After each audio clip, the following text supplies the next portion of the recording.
Mr.ShroomCaster. It wasn't like I set out to live a double life. Nobody wakes up one morning and decides, you know what sounds great? Destroying every relationship I care about. For me, it started small, harmless, even. I was married to Karen, living in Austin with our two kids, Sophia, 8, and Jack, 5. Life was steady, predictable. Karen and I met in college, got married right after graduation, and built a life that most people would envy. We had the house in the suburbs, family barbecues on weekends, and trips to Disneyland with the kids. But after a decade of marriage, steady started to feel like stuck. Our conversations revolved around bills, kids, and grocery lists. The romance had faded into a comfortable routine, and while I loved Karen, part of me craved something different. I met Lisa on a business trip to Denver. It was one of those corporate conferences where everyone spends half the day pretending to care about PowerPoint slides and the other half drinking overpriced cocktails at the hotel bar. Lisa was a marketing consultant, sitting at the same table during one of the breakout sessions. She was sharp, confident, and had this infectious laugh that made everyone turn their heads. After the session, she struck up a conversation. "So, what brings you to this thrilling event?" she asked, smirking over the rim of her coffee cup. We started talking, and before I knew it, we were having drinks that evening at the hotel bar. It felt easy, natural. For the first time in years, I wasn't Caleb, the husband and dad. I was just Caleb. I told myself it was innocent. A conversation, a drink, nothing more. But by the end of the night, I realized I didn't want it to end. When I got back to Austin, everything felt off. I'd sit at the dinner table with Karen and the kids, nodding along as they talked about their day, but my mind kept drifting back to Lisa. She texted me a few days later. "Hey, it was great meeting you. Hope your trip back was smooth." I stared at the message for a while before responding. I could have just left it at "Thanks, you too." But instead, I asked her about her favorite restaurants in Denver. One text turned into 2, then 10, and before I knew it, we were talking almost every day. I didn't tell Karen. It didn't seem like a big deal at the time. It's not like I was doing anything wrong, right? But when my company asked if I could attend another conference in Denver a few months later, I didn't hesitate. I told Karen it was work-related, which wasn't a lie, and booked my ticket. Lisa and I met up again, and this time, things escalated.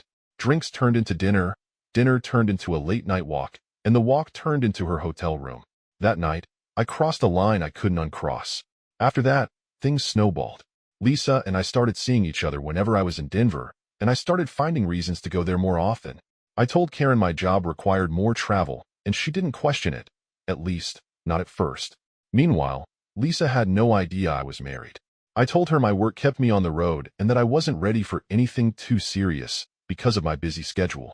She accepted it, and for a while, I felt like I was living the best of both worlds. Back in Austin, I was the picture of a devoted husband and dad. I helped Sophia with her homework, coached Jack's little league team, and took Karen out for date nights. But every time I kissed her goodnight, a knot of guilt twisted in my stomach. In Denver, I was someone else entirely. Lisa and I went to concerts, tried trendy restaurants, and spent lazy Sundays in bed. She made me feel alive in a way I hadn't felt in years. Things took a turn when Lisa asked if I wanted to meet her friends. "I mean, if we're serious, don't you think they should get to know you?" she said one evening over dinner. I panicked. Meeting her friends felt too permanent, too risky, but I couldn't say no without raising suspicion, so I agreed. The night was a blur of introductions, laughter, and me dodging questions about my life back home. I told them I lived in Austin but traveled constantly for work. "So no family? No kids?" one of her friends asked casually. "Nope," I lied, forcing a smile. Lisa squeezed my hand under the table, and I felt like the biggest fraud in the world. By the time I got back to Austin, I'd convinced myself I wasn't hurting anyone. Karen didn't know, so she wasn't suffering. Lisa didn't know, so she wasn't suffering either. And I was careful, meticulous, even. I bought a second phone to keep my conversations with Lisa separate. I used a different credit card for my trips to Denver, making sure nothing unusual showed up on the joint statements Karen checked every month. Every time I felt a pang of guilt, I told myself it was temporary, that eventually, I'd figure it out. But deep down, I knew I was building a house of cards, and one wrong move could bring it all crashing down. By the time I hit the 1-year mark of juggling my two lives, I had a system in place. It wasn't perfect, but it worked, at least for a while. Karen and Lisa were like two different worlds, and I had become an expert at living in both. In Austin, I was the reliable family man. Karen and I had our routines, and I made sure to stick to them as much as possible. Monday nights were spaghetti dinners with the kids, Fridays were movie nights, and Sundays were for family outings, usually a trip to the park or the zoo. I made it a point to show up for all the important moments. I didn't want Karen or the kids to feel like I wasn't there for them. When Sophia had her school recital, I sat in the front row, cheering louder than anyone. When Jack scored his first home run in Little League, I celebrated like it was the World Series. But every time Karen hugged me or the kids called me their hero, that knot of guilt twisted tighter in my chest. I was playing a role, and deep down, I knew it. In Denver, I was a different man. With Lisa, there were no routines, no responsibilities. Everything felt exciting and new. We'd spend evenings exploring the city, hitting rooftop bars, going to live music events, or trying out whatever restaurant had just opened. On weekends, we'd drive into the mountains for hiking trips or rent a cabin for some unplugged time. Lisa had this way of making me feel like a better version of myself. She didn't see me as dad or husband. She saw me as Caleb, the guy who made her laugh, who listened to her dreams about starting her own marketing agency, who knew all the best spots for late-night tacos. I even kept a small stash of clothes and toiletries at her place to make it easier when I visited. She thought it was sweet, proof that I was serious about us. To keep my two worlds separate, I became a master storyteller.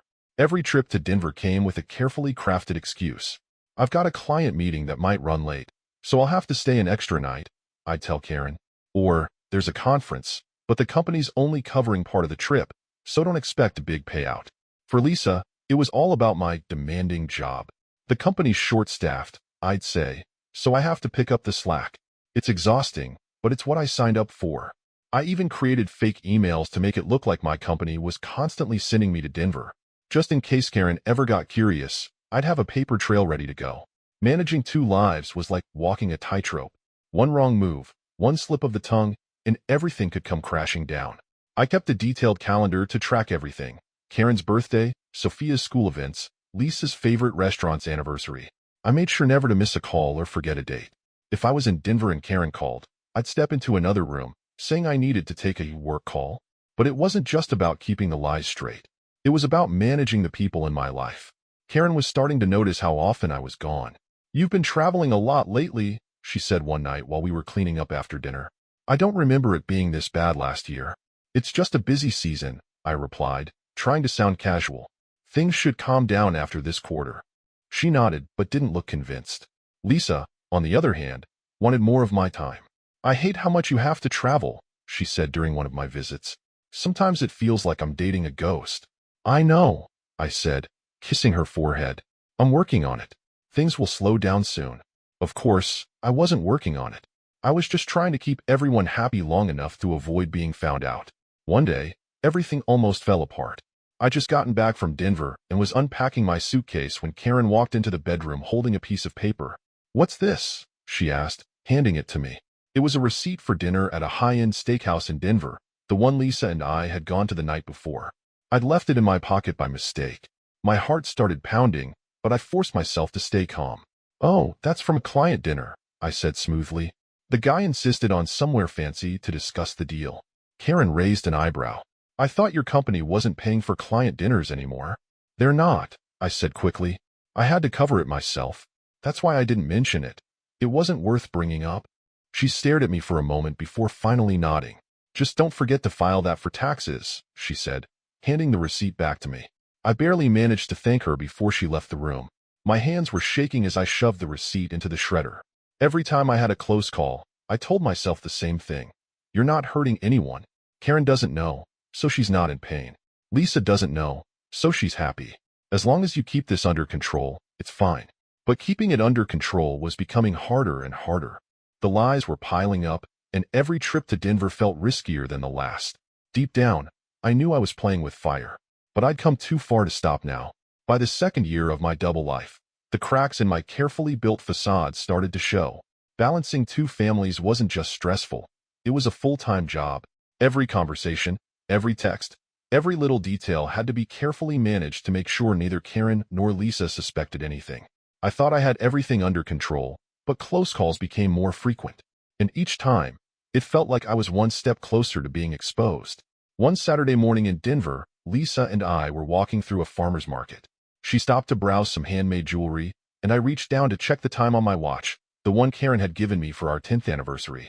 "Hey, that's nice," Lisa said, taking my wrist to get a closer look. "Is it new?" My brain scrambled for a response. Yeah," I said quickly.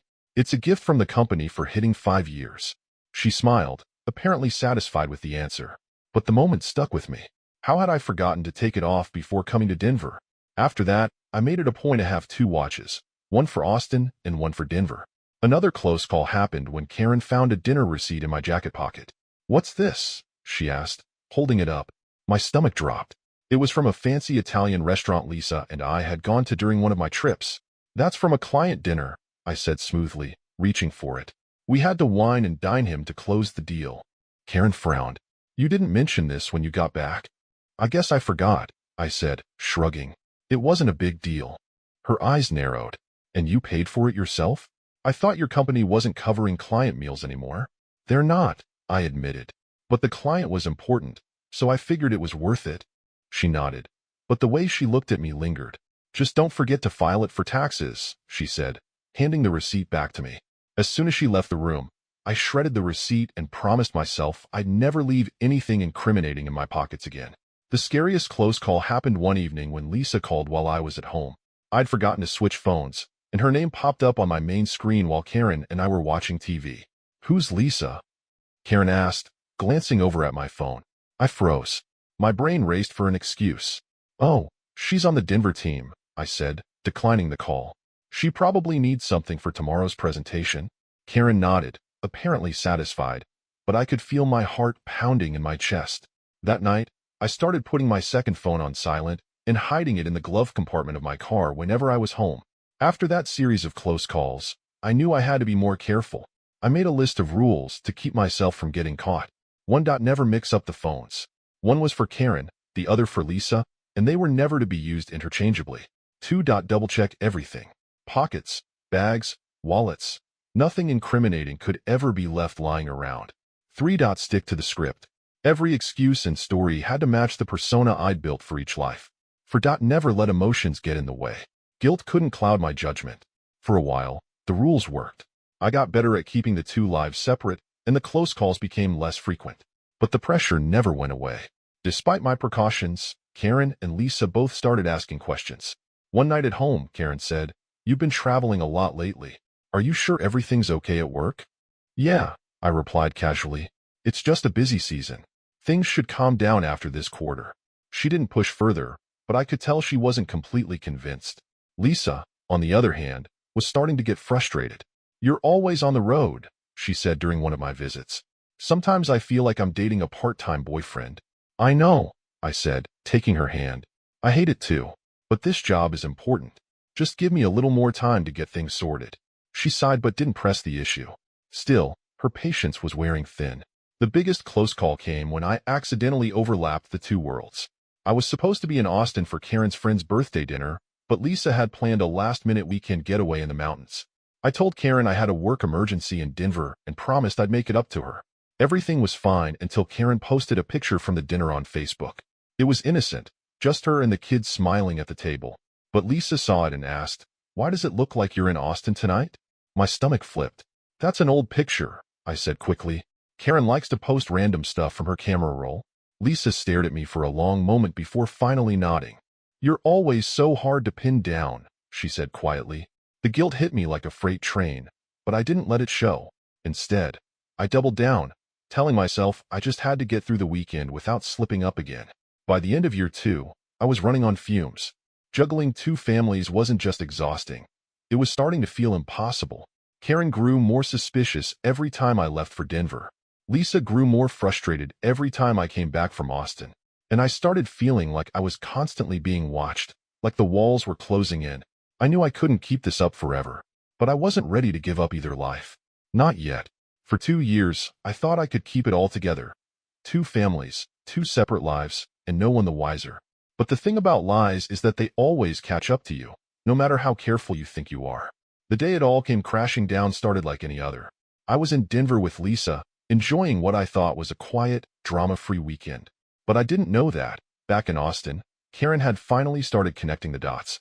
It all unraveled because of a single slip. My second phone, the one I kept hidden in the glove compartment of my car, had been my lifeline for communicating with Lisa. I never used it at home, but I wasn't always great about locking it. That morning, while I was away, Karen was cleaning out my car. She didn't think much of it at first, until she opened the glove compartment and found the phone. It wasn't a work phone. Karen knew that. And when she powered it on, the notifications told her everything she needed to know. There were messages from Lisa, dozens of them. Photos of the two of us at dinner, playful texts, and plans for weekends I'd claimed to be working late. Karen didn't call me right away. She didn't scream or leave angry voicemails. Instead, she scrolled through the entire phone, reading every text, every email, every lie. That evening, while Lisa and I were at her apartment, my phone buzzed. It was Karen. I didn't think much of it at first. I was used to managing these situations, an excuse here, a quick call there. But Karen wasn't calling to check in. When I answered, her voice was eerily calm. "Who is Lisa?" she asked. My heart stopped. I glanced at Lisa, who was sitting on the couch, scrolling through Netflix. What are you talking about?" I stammered. "Don't lie to me, Caleb," Karen said, her voice shaking. "I found your second phone. I know everything. Every single thing." My mind went blank. I tried to speak, to come up with something, but nothing came out. Karen didn't wait for me to respond. "You're a liar, Caleb," she said, her voice cracking. "You lied to me, to our kids. How long has this been going on? Do you even care about us?" Lisa looked up, her brow furrowing. "Who's Karen?" she asked, her tone sharp. I was caught. Completely, undeniably caught. For the next hour, my entire world fell apart. Karen was yelling into one ear, while Lisa demanded answers from the other. "Is she your wife?" Lisa asked, her voice rising. "Are you married? Do you have kids?" I couldn't deny it. "Yes," I admitted, my voice barely above a whisper. "I'm married." Lisa stood up, her face a mixture of anger and betrayal. "How could you do this to me?" "To her?" she yelled, pointing at the phone in my hand. Karen, still on the line, was crying now. "I trusted you, Caleb. I built a life with you. How could you throw it all away?" There was nothing I could say to make it better. No lie big enough to fix what I'd done. Lisa grabbed her keys and stormed out of the apartment, slamming the door behind her. Karen hung up, leaving me alone in the middle of the wreckage I'd created. The fallout was immediate and brutal. Karen kicked me out of the house. She told the kids everything, not in detail, but enough for them to know I'd betrayed her. Sophia refused to talk to me. Jack wouldn't even look at me. Lisa blocked my number and deleted me from every part of her life. She didn't even want an explanation. To her, I was just a liar who'd stolen 2 years of her life. I moved into a tiny apartment on the other side of town, far from the house I used to call home. The silence was deafening. For the first time in years, I had nothing to hide, and no one left to hide it from. I tried to make amends, but the damage was done. Karen filed for divorce, and the custody arrangement left me with every other weekend. When I did see the kids, they treated me like a stranger. "Why did you do it, Dad?" Sophia asked me one day, her voice trembling. "Why wasn't our family enough for you?" I didn't have an answer. I'd asked myself the same question 1,000 times. Why wasn't it enough? As for Lisa, she was gone. I heard through mutual friends that she moved to a new city to start over. I couldn't blame her. It's been a year since everything fell apart, and I'm still trying to figure out who I am without the lies. I see the kids when I can, but our relationship isn't the same. Karen and I only communicate through lawyers or strained texts about pickup times. Some days, I think about calling Lisa, trying to explain myself, but I know it's pointless. What could I even say? That I'm sorry? That I didn't mean for any of this to happen? The truth is, I wasn't living 2 lives. I was destroying both. If you're reading this and thinking about walking down the same path, don't. It's not worth it. The thrill, the excitement, the escape. It's all temporary. The fallout lasts forever. I lost everything. My wife, my kids, my home, and the woman I thought I loved. And the worst part? I have no one to blame but myself. Now, I'm just trying to rebuild, one day at a time. But trust? That's something I may never earn again.